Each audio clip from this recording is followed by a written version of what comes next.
Que la paix et la bénédiction de Dieu soient sur toi. Assalamu alaikum wa rahmatullah.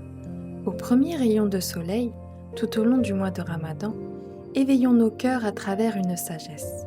Ensemble, offrons-nous un moment de réflexion et de sérénité pour illuminer nos journées.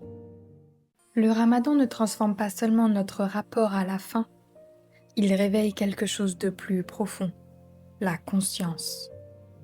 Un cœur qui jeûne vraiment ne se contente pas de se priver de nourriture. Il s'éveille. Il devient plus sensible à l'injustice, plus attentif à la souffrance, plus vigilant face à ce qui abîme le monde. Car la spiritualité n'est pas une fuite du réel. Elle est une manière plus juste de l'habiter.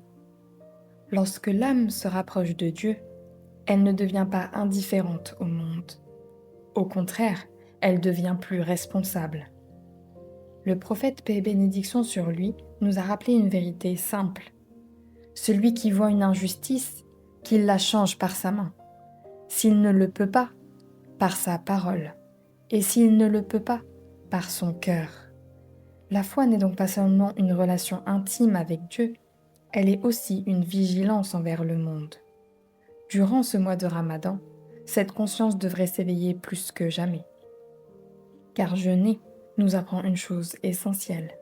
Nous sommes responsables. Responsables de nos paroles, responsables de nos choix, responsables de la société dans laquelle nous vivons. La justice ne concerne pas seulement les causes qui nous ressemblent, elle concerne toute injustice. L'injustice faite à un peuple, l'injustice faite à la terre, l'injustice faite à ceux que l'on exclut, que l'on discrimine, que l'on oublie. La foi nous apprend à élargir notre regard, à ne pas défendre seulement ce qui nous concerne, mais ce qui est juste, car Dieu aime la justice. Dans le Coran, Dieu dit « Dieu ordonne la justice, la bienfaisance et l'assistance aux proches » Sourate 16, verset 90. La justice n'est pas une idée abstraite, elle se vit dans les choix quotidiens, dans la manière dont on parle, dans la manière dont on agit, dans la manière dont on participe à la vie collective. Car être croyant ne signifie pas se retirer du monde, cela signifie y prendre part, avec conscience. Dans quelques jours auront lieu les élections municipales, un moment discret de la vie démocratique, mais un moment important. Voter n'est pas seulement un droit, c'est aussi une responsabilité.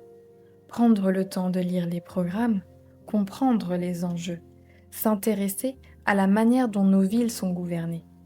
Car les décisions locales touchent la vie réelle, les écoles, les quartiers, l'écologie, la solidarité ou le vivre ensemble. S'engager dans la société, c'est aussi une forme de service. Un citoyen responsable est quelqu'un qui ne se contente pas d'observer, il participe, il s'informe, il réfléchit et il agit. Le Ramadan nous apprend justement cela, la cohérence. Car la spiritualité ne doit pas s'arrêter au seuil de la mosquée. Elle doit traverser nos choix, nos responsabilités et notre manière de vivre ensemble. Peut-être que l'éveil moral commence simplement ainsi. Un cœur qui refuse de fermer les yeux, un cœur qui refuse l'indifférence, un cœur qui choisit la justice même lorsque cela demande un effort. Car chaque conscience éveillée devient une lumière. Et lorsque ces lumières se multiplient, elles éclairent peu à peu la société tout entière. Peut-être est-ce cela, au fond, l'un des secrets du Ramadan, réveiller en nous des cœurs qui ne cherchent pas seulement la paix intérieure, mais aussi la justice pour le monde entier. Notre épisode touche à sa fin. On se retrouve demain, si Dieu le veut, pour une nouvelle sagesse. Je te souhaite une journée douce et lumineuse, que la paix et la bénédiction de Dieu soient sur toi. Assalamu alaikum wa rahmatullah.